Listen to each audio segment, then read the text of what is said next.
Hey guys, my name is Caitlin Ocasio, and I just wanted to discuss a couple of things about how I've learned language, things that have been important in my experience and my journey with language, and kind of how I want to go forward with teaching language and approaching language for students who English is not their first language. So, thankfully, my first language was English, but in high school, I took some sign language classes, and it was really an interesting experience. It was the first time I've ever walked into a room and didn't know the dominant language being spoken.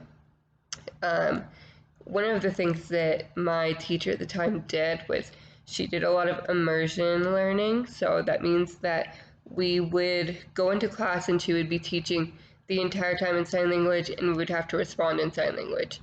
So this was really, really challenging at first. But, one of the things that I've been thinking about as I've been kind of journeying through this class is that's how a lot of students who, for example, Spanish is their first language, that's how they experience school all the time from day one. They have to walk into classrooms where they don't know the language and just have to do their best to respond in English and move forward. And that's a really challenging thing to do. It's a really hard thing to do. And at the time, I was 16, and there are 5-year-olds who are having to do the same things that I was struggling with when I was 16. So having that experience has been really eye-opening for me, because it's made me realize it is a lot easier to learn when your first language is the dominant language in the classroom. And I'm really grateful that I had both experiences. So although I can't compare my experience to the experience of those who have to do it and live it every day from when they're very little, I do have a little bit of an understanding of how challenging that might be and what things were frustrating for me, what things helped me, what things were easier as time went on. So having that experience, I think, has been very beneficial for me and will continue to be beneficial for me as I move into the possibility of being a teacher in a classroom where there are a lot of students who are having that experience. I think as a teacher, I will have a perspective on how I think it's best to kind of support second language learners.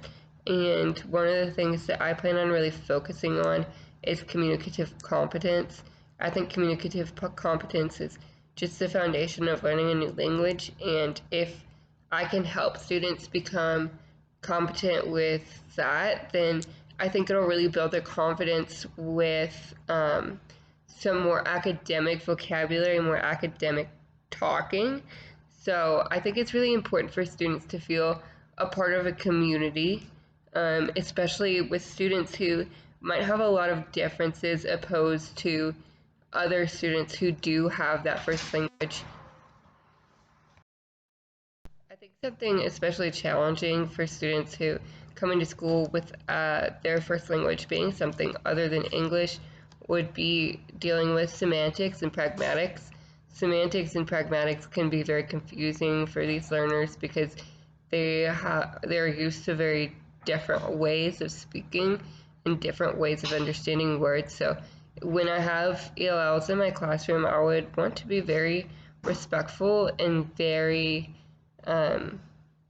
cognizant of the fact that they might not understand all of the idioms and things like that that come very naturally to English first language learners.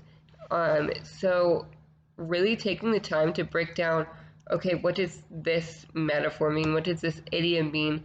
Even in basic context, I think will be really important and help them access the education more easily. So I think it's really important to just take your time, and when you're writing a lesson, really think about, okay, is this accessible to all of my students? Does this make sense to all of my students? And then in that way, you can be really proactive and avoid confusion for ELLs. And I think just another thing is to be very aware of translanguaging, because that's something that's going to be going on in ELL's brains. It doesn't matter if they're beginning learners or proficient learners, because their brain first learned a different language. So for them to be able to process this new language, it'll come from that original language. And obviously, over time, it will get more easy and simpler for them to kind of process that and understand what's going on. But really keeping in mind, like, they're translanguaging, what can I do to assist in that process? What can I do to make that process better for them? So, as a teacher, I'm going to try to be very intentional about what my ELLs might need from me, and really try to help them access the education as quickly and as easily as possible. Thanks.